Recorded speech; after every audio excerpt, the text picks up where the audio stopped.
అందరికీ నమస్కారం. ఈరోజు మనం క్రిప్టో ప్రపంచంలో ఒక పెద్ద సంచలనం సృష్టించిన విషయం గురించి మాట్లాడుకుందాం. అదే ఇంటర్లింక్స్ ల్యాబ్స్. ఈ పేరు ఈ మధ్య చాలా వినిపిస్తోంది. ఎందుకంటే వాళ్ళు ఒక పక్క అద్భుతమైన ఎదుగుదల చూపిస్తూనే మరోపక్క తమ ఉనికికే ప్రమాదం తెచ్చే ఒక భారీ దాడిని ఎదుర్కొని నిలబడ్డారు. మరి ఈ ఇంట్రెస్టింగ్ కథ ఏంటో చూద్దామా? ముందుగా ఈ నంబర్ చూడండి, 50 లక్షలకు పైగా.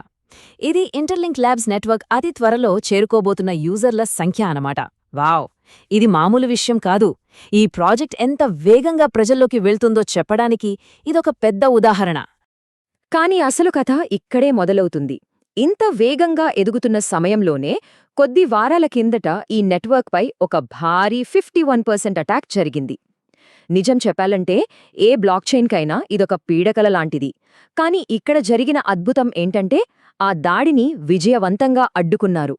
ఈ ఒక్క సంఘటనతో ఇంటర్లింక్ పేరు మార్మోగిపోయింది. సరే, ముందుగా మనం కథలోని మొదటి భాగానికి వద్దాం. అసలు ఈ నెట్వర్క్ ఇంత తక్కువ టైంలో ఇంత పెద్ద స్థాయికి ఎలా చేరుకుంది? ఇక్కడ విషయమేంటంటే ఇది కేవలం నంబర్స్ గేమ్ కాదు, క్వాలిటీ కూడా చాలా ముఖ్యం. ఈ నెట్వర్క్లో చేరే ప్రతి యూజర్ ఒక నిజమైన మనిషి అని వెరిఫై చేస్తారు. అంటే ఇక్కడ బాట్లకు, ఫేక్ అకౌంట్లకు అస్సలు చోటు లేదన్నమాట. ఇదే ఈ ప్లాట్ఫామ్కు అస్సలైన బలం. ఇప్పుడు కథలోనే అత్యంత ఉత్కంఠభరితమైన ఘట్టంలో కడుగుపెడదాం. అదే ఆ భారీ డిజిటల్ దాడి. చాలామందికి ఈ 51% అటాక్ అనే పదం కొత్తగా వినిపించొచ్చు. అసలదంటే ఏంటి? అది ఒక నెట్వర్క్ను ఎలా నాశనం చేయగలదు? దీన్ని చాలా సింపుల్గా అర్థం చేసుకునే ప్రయత్నం చేద్దాం. సింపుల్గా చెప్పాలంటే ఒక దేశంలో 51% ఓట్లు సంపాదించిన పార్టీ ప్రభుత్వాన్ని ఏర్పాటు చేసి తమకు నచ్చినట్టు రూల్స్ మార్చేస్తుంది కదా, ఇది కూడా దాదాపు అలాంటిదే.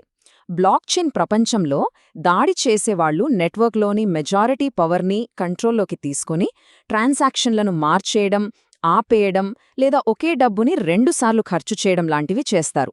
ఇది చాలా ప్రమాదకరమైన సైబర్ దాడి. ఇక్కడ ఏం జరిగిందంటే 3 స్టెప్స్లో చూడొచ్చు. ఫస్ట్, హ్యాకర్లు నెట్వర్క్ను కంట్రోల్లోకి తీసుకోవడానికి ట్రై చేశారు. కానీ వెంటనే ఇంటర్లింక్ యొక్క స్పెషల్ డిఫెన్స్ సిస్టమ్ యాక్టివేట్ అయింది. ఫైనల్గా ఆ అటాక్ పూర్తిగా ఫెయిల్ అయింది, నెట్వర్క్ సేఫ్గా బయటపడింది. ఇది వాళ్ళ టెక్నాలజీకి ఒక పెద్ద టెస్ట్ లాంటిది. అందులో వాళ్ళు పాస్ అయ్యారు. ప్రాబ్లం గురించి తెలిసింది కదా, మరి సొల్యూషన్ ఏంటి? ఇంటర్లింక్ అంత పెద్ద దాడిని అంత ఈజీగా ఎలా అడ్డుకోగలిగింది? వాళ్ల దగ్గరున్న ఆ సీక్రెట్ వెపన్ ఏంటి? సమాధానం ఇదే: ప్రూఫ్ ఆఫ్ పర్సన్హుడ్. ఇదే ఇంటర్లింక్ను కాపాడిన రక్షణ కవచం. అంటే ప్రతి అకౌంట్ వెనుక ఒకే ఒక్క నిజమైన మనిషి ఉన్నాడని ప్రూవ్ చేసే ఒక డిజిటల్ ఐడెంటిటీ సిస్టమ్ అన్నమాట. ఇదే ఇంటర్లింక్ను స్పెషల్గా నిలబెడుతుంది. ఇది కేవలం కోడింగ్పై ఆధారపడిన సిస్టమ్ కాదు, నిజమైన మనుషుల గుర్తింపు మీద నిర్మించిన బ్లాక్చైన్. అందుకే ఇక్కడ బాట్లు, ఫేక్ అకౌంట్స్ ఉండలేవు. అంతేకాదు, మన స్మార్ట్ఫోన్లతోనే మైనింగ్ చేయొచ్చు. నిజ జీవితంలో పేమెంట్స్ కోసం, గేమింగ్ కోసం కూడా వాడుకోవచ్చు.